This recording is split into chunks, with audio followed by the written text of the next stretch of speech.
Today, we're diving into the mind of a true legend, a name that's been echoing through history for almost 2,000 years, Zhuge Liang, the Master Strategist.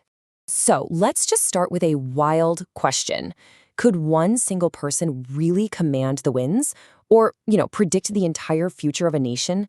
It sounds like something straight out of a fantasy novel. But for Zhuge Liang, that was his reputation.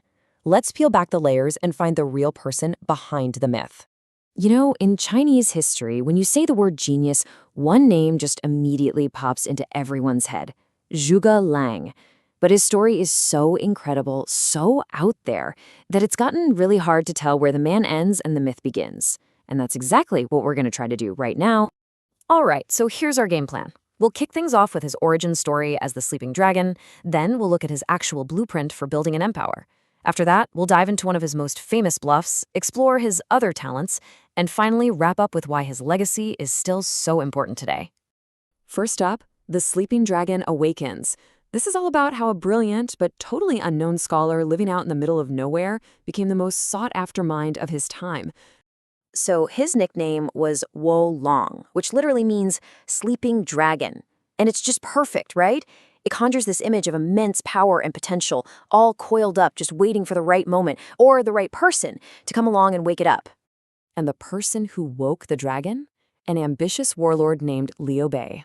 But oh man, it was not easy. This timeline here shows you just how persistent he was. He goes to Zhuge Liang's little cottage once. He's not there. He goes back a second time trekking through a blizzard and misses him again. It's only on the third try that he finally meets this 26-year-old who's about to change his life forever.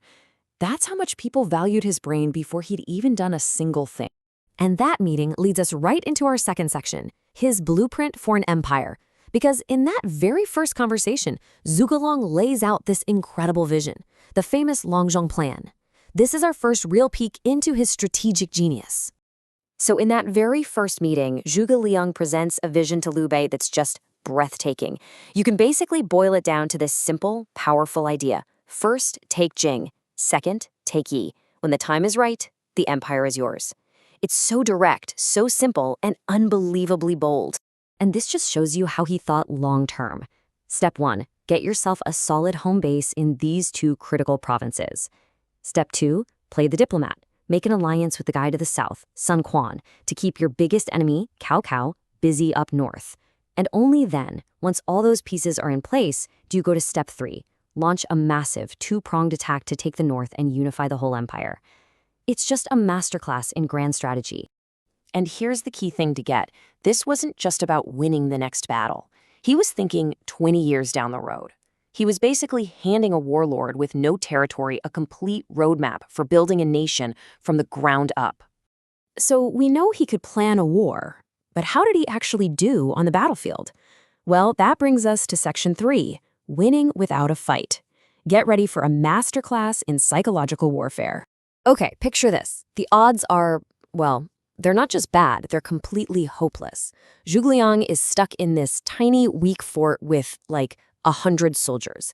And coming over the horizon, a massive army of 150,000 men, led by his arch-rival, the equally brilliant Sima Yi. Defeat looks absolutely certain. So what does he do? He does the absolute last thing anybody would ever expect. He orders his men to throw all the gates wide open. He gets a few soldiers, has them dress up like janitors, and tells them to just casually sweep the entrance.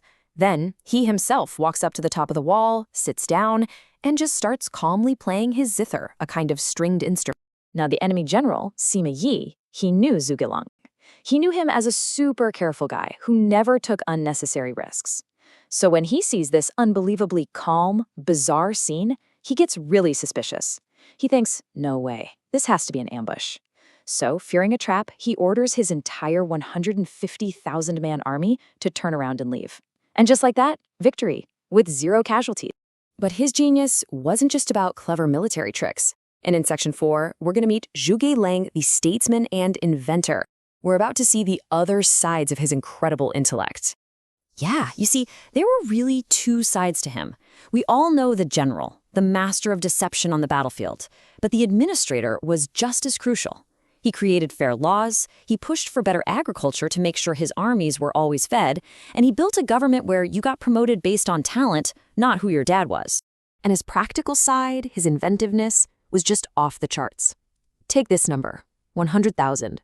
That's how many crossbow bolts his army needed, like yesterday.